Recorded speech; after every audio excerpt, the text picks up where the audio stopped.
Look outside your window. The cars, the skyscrapers, the internet. What if I told you none of this would exist if one ancient empire just survived? Welcome back, fellow time travelers. Today, we are opening a portal to the ultimate alternate reality, a world where the Roman Empire never collapsed. In our timeline, the year 476 AD marks the traditional fall of the Western Roman Empire.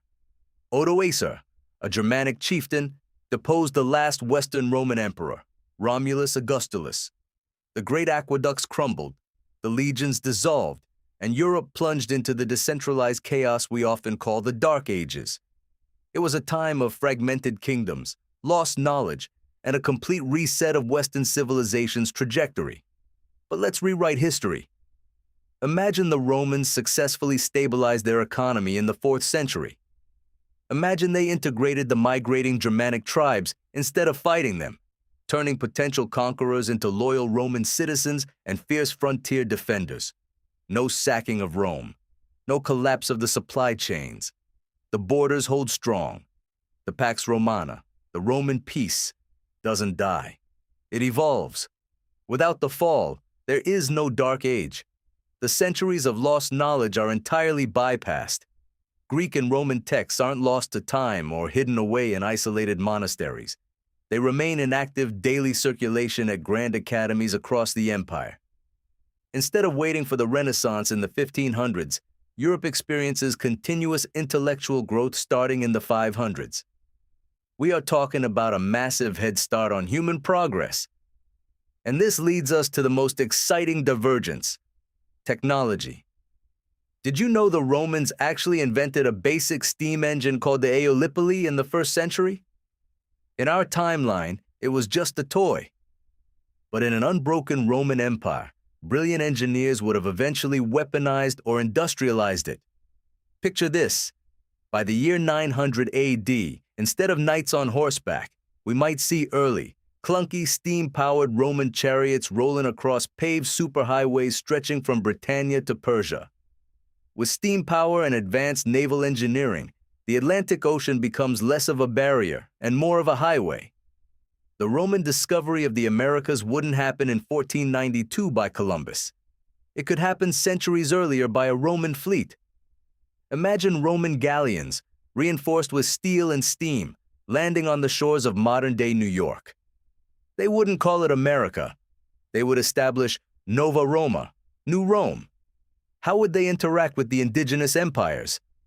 Unlike the fragmented Spanish conquistadors, the Roman state was a highly organized military machine, but they were also master assimilators. They might have integrated the Aztec and Inca elites into the Roman Senate, exchanging advanced metallurgy and aqueduct engineering for gold and new agricultural crops like corn and potatoes. But let's talk about society. Religion in this timeline would be vastly different. If the empire never fell, the strict dogmas that dominated medieval Europe might never have taken full control. We might see a highly syncretic world where Christianity, Mithraism, and the ancient polytheistic gods coexist or merge into state-sponsored philosophies. The Pope might just be another high-ranking official answering directly to the emperor, rather than a supreme independent power. Fast forward to our modern year, 2026. English, as we know it, doesn't exist. The global lingua franca is a modernized, streamlined version of Latin. Global politics isn't a collection of 190 different countries. It's a terrifyingly massive, unipolar world. The Roman emperor isn't just a figurehead. He is the CEO of the earth. And the social hierarchy? It would be highly rigid. Entertainment would be wild. Forget the Super Bowl. The modern Colosseum would be broadcasting to billions via a global Roman internet. But instead of bloody gladiatorial fights to the death, which would likely have been outlawed as society modernized, you'd see extreme, high-tech chariot racing. Imagine Formula One, but with heavily armored hover-chariots in massive neoclassical stadiums, sponsored by mega guilds of blacksmiths and olive oil merchants.